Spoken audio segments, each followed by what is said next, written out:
આજની પ્રેસ વાર્તામાં ઉપસ્થિત તમામ અમારા પક્ષના આગેવાનશ્રીઓ, વકીલશ્રી, આપ સૌ પત્રકાર મિત્રોનું હાર્દિક સ્વાગત કર્યું છે.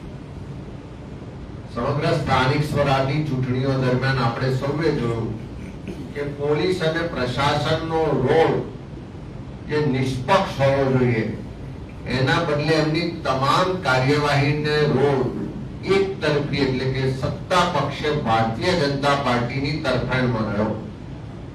એક તરફ પ્રમાણિક અધિકારીઓ જે નિષ્ઠા પ્રામાણિકતાથી પોતાની ફરજ અદા કરે છે અને બીજી બાજુ જે ચાપલુસ અધિકારીઓ છે, ભ્રષ્ટાચારી અધિકારીઓ છે કે જે સરકારનો હાથો બની ભારતીય જનતા પાર્ટીનો કેસરી ખેસ પહેરીને કાર્યકર તરીકે કામ કરતા હોય એવા અધિકારીઓ, કર્મચારીઓ આપણે આ ચૂંટણી પ્રક્રિયા દરમિયાન જોયા છે.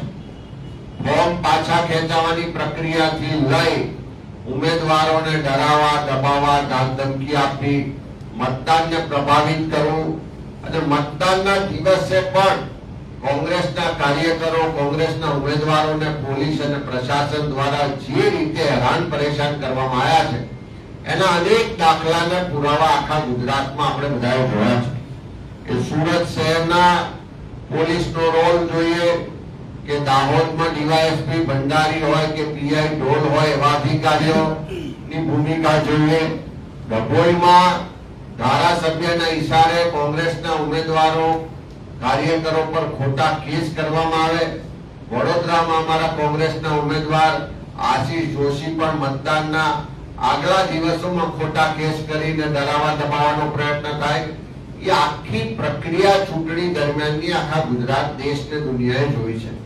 એના પુરાવા પણ છે અને આવનારા દિવસોમાં એના માટે કાર્યવાહી પણ કરાવીશું.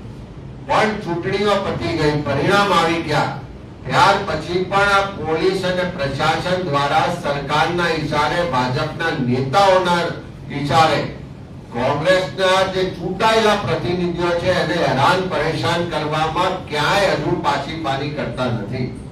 વડોદરામાં કોંગ્રેસના ચૂંટાયેલા કોર્પોરેટર આશીષ જોશી પર ચૂંટણી પહેલા ડરાવવાના ભાગ સ્વરૂપે ખોટો કેસ કરવામાં આવે છે. 26મી એપ્રિલના રોજ મતદાન થવાનું હોય, 24 તારીખે બિલકુલ પાયા વિહોણી, પુરાવા વગરની એફઆઈઆર કરવામાં આવે છે. એને ધરપકડના નામે ડરાવવામાં આવે છે અને ચૂંટણી પ્રક્રિયા દરમિયાન આખો એવો કેસ ઉભો કરવામાં આવે કે છોટા ઉદેપુરમાં સંખેડામાં ત્યાં આગળ દારૂ પકડાય છે. ગુટલેગર પાસે પોલીસ જબરજસ્તીથી નામ લખાવે કે આ દારૂ વડોદરામાં કોંગ્રેસના ઉમેદવારે મંગાવ્યો હતો અને એવી રીતે આખી એફઆઈઆર નોંધાય છે. નોર્મલી જ્યારે પણ આવો દારૂ પકડાય તો પોલીસ વાહવાહી લેતી હોય છે, એનું વાહન બતાવે, એનો જથ્થો બતાવે, એના ફોટા, વિડીયો ફૂટેજ જાહેર કરે. પણ આ કિસ્સામાં ક્યાંય આવું ના થયું. અમારા કોંગ્રેસના કોર્પોરેટર આશીષ જોશીએ તરત જ પ્રેસ કોન્ફરન્સ કરીને એમ કીધું કે હું નાર્કો ટેસ્ટ કરાવવા તૈયાર છું, તમારે જે તપાસ કરવી હોય કરાવો, પણ આ ખોટો કેસ છે એને અમે લડીશું ને એનો જવાબ આપીશું. થોડા દિવસો પછી ચૂંટણી પતી જાય છે, આશીષભાઈની અમદાવાદથી ધરપકડ કરવામાં આવે. ધરપકડ કરીને 1 દિવસના રિમાન્ડ માંગવામાં આવે અને જ્યારે જામીન માટે રજૂ કરવામાં આવે ત્યારે 111ની કલમો ઉમેરી અને એમને સેન્ટ્રલ જેલમાં મોકલવામાં. નોર્મલી દારૂ પકડાય તો એના કેસમાં દારૂ ક્યાંથી લાવ્યા અને દારૂ કોણે મંગાવ્યો એ બંનેના નામો હોય, બંને પર કાર્યવાહી થાય, બંને નહીં થાય.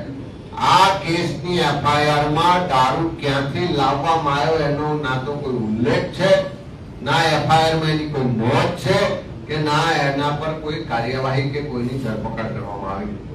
સાથે સાથે જ્યારે બુટલેગરને પકડ્યો, જે બુટલેગર ડભોઈનો રહેવાસી, સંખેડામાં કેસ થાય અને એ બુટલેગરની ધરપકડ પછી 1 જ દિવસના રિમાન્ડ બાદ એની જામીન થઈ જાય.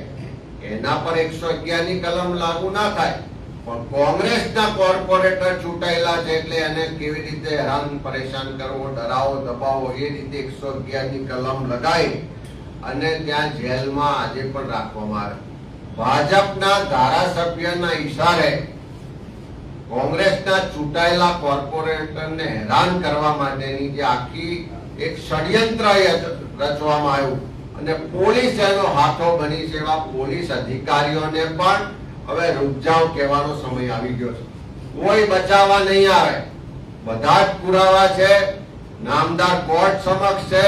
આવનારા દિવસોમાં હાઈકોર્ટ, સુપ્રીમ કોર્ટ સુધી લઈ જઈશું અને જે પણ ખોટી એફઆઈઆર કરી છે, જે પણ ખોટા પુરાવા ઉભા કર્યા છે, જે પણ ખોટા લોકો છે, એ બુટલેગર હોય કે પોલીસના અધિકારીઓ હોય, બધાની સામે કાર્યવાહી કરવામાં આવશે. અને આ એકલું ખાલી વડોદરામાં નહીં, હમણાં 2 દિવસ પહેલા 48 કલાક પહેલા જ આપણે જોયું છે કે આખા ગુજરાતમાં જે દારૂનો, ડ્રગ્સનું નેક્સસ ચાલે, જેમાંથી દર મહિને કરોડો રૂપિયાનો ભ્રષ્ટાચારની કમાણી આ ભાજપના મંત્રીઓ અને પોલીસ તંત્ર કરી રહ્યું છે. એવા બનાસકાંઠામાં એક સાથે 30-40 ગાડીઓમાં દારૂ જતો હોય, ત્યાંના સ્થાનિક લોકો દ્વારા એનો વિડીયો રેકોર્ડિંગ કરવામાં આવે. જિલ્લા કોંગ્રેસ સમિતિ, ધારાસભ્ય બધા સરકારમાં, પોલીસ તંત્રને રજૂઆત કરે કે આ વિડીયો છે, આ પુરાવા છે, એની તપાસ કરો, પણ એની તપાસ ના થાય. પણ બીજી બાજુ કોંગ્રેસના ચૂંટાયેલા સભ્યો, ઓડીના તાલુકા પંચાયતમાં કોંગ્રેસની બહુમતી આવી, ભાજપના પેટમાં તેલ રેડાયું, ત્યાંથી જે ચૂંટાયેલા સભ્યો બાજુમાં દ્વારકા જિલ્લામાં દ્વારકેશ હોટલમાં જઈને બધા રોકાયા હોય, ત્યાં મંદિરે દર્શન કરવા ગયા, રાત્રે રોકાયા. રાત્રે 1 વાગે એલસીબી ની 15-20 ગાડીઓ જાય છે, જબરજસ્તી દરેક રૂમના દરવાજા હોટલના ખોલાવે છે અને કેટલાય રૂમોમાં જ્યાં મહિલા સભ્યો રોકાયા હતા, એના પરિવાર સાથે રોકાયેલા હતા, એની હોટલના રિસેપ્શન પરથી ડુપ્લિકેટ ચાવીઓ લેવામાં આવે છે. એ માસ્ટર કી થી રૂમ જબરજસ્તી ખોલવામાં આવે છે અને રાત્રે 1 વાગે મહિલાઓ સાથે, ચૂંટાયેલા પ્રતિનિધિઓ સાથે ખૂબ જ ખરાબ રીતે વર્તનને ધાક ધમકી આપવામાં આવે છે. એમાંથી ખોટો કેસ કરીને ત્યાંથી પકડીને કોડીના લઈ જવામાં આવે છે અને આ રીતે ચૂંટાયેલા લોકોને હેરાન પરેશાન કરવામાં આવે છે. એ જ રીતે બાવડા, અમદાવાદ જિલ્લામાં પણ જે એસપી નો રોલ છે એ ખૂબ જ વિવાદાસ્પદ છે. બાવડા નગરપાલિકાના કોંગ્રેસના ચૂંટાયેલા સભ્યો પર વારંવાર ખોટા કેસ કરીને એમને ડરાવવામાં આવે છે. કેટલાય સભ્યોને હજુ પણ ધમકીઓ આપવામાં આવે છે કે તમે ભારતીય જનતા પાર્ટીમાં જોડાઈ જાઓ, નહીં તો તમારી પર આવનારા દિવસોમાં પાસા કરીશું, ખોટા કેસ કરીશું. ત્યારે આવા આખા ગુજરાતમાં જે પોલીસ તંત્રના બેફામ થયેલા અધિકારીઓ છે, જે ભાજપનો ખેસ પહેરીને કાર્યકર તરીકે વર્તે છે, એવા અધિકારીઓને પણ કહેવા માંગીએ છીએ. સાથે સાથે રાજ્યના મુખ્યમંત્રી, રાજ્યના ગૃહમંત્રી, રાજ્યના હોમ સેક્રેટરી ને ડીજીપી ને પણ કહેવા માંગીએ છીએ કે આ પોલીસ અને પ્રશાસન લોકોની સેવા માટે, લોકોની રક્ષા માટે છે, નહીં કે લોકોને ડરાવવા દબાવવા માટે, નહીં કે બુટલેગરોની વકીલાત કરવા માટે. અને જે અધિકારીઓ, જે પોલીસના કર્મચારીઓ આજે કોઈ પાર્ટીના કાર્યકર બનીને, હાથો બનીને કામ કરી રહ્યા છે, જે કાયદાથી ઉપરવટ જઈને કામ કરી રહ્યા છે, એવા તમામ લોકો સામે આવનારા દિવસમાં બધી જ કાયદેસરની કાર્યવાહી કરવામાં આવશે. એ તમામ અધિકારીઓના નામ સાથે, એની મિલકતો સાથે, એના વ્યવહારો સાથે ખુલ્લા પાડવામાં આવશે.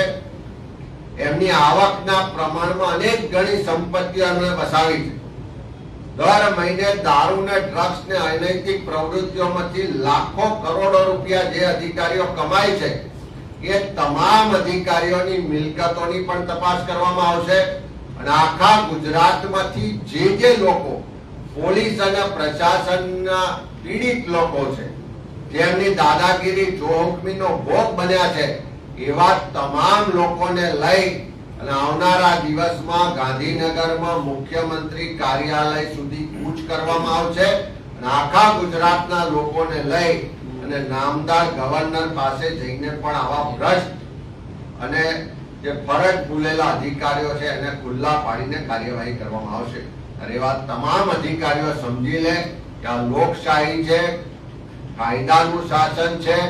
તમે કોઈ પાર્ટીના હાથો બનો, તમે કાયદાની ઉપરવટ જઈને કામ કરો તો છેવટે તમે પ્રજાના સેવક છો, પ્રજાના ટેક્સના પૈસાથી પગાર મેળવો છો અને પ્રજાને જવાબ આપવા માટે બંધાયેલા છો. ત્યારે હવે રૂપ જાઓ કહેવાનો સમય આવી ગયો છે, એ આ આપના માધ્યમથી કહેવા માંગી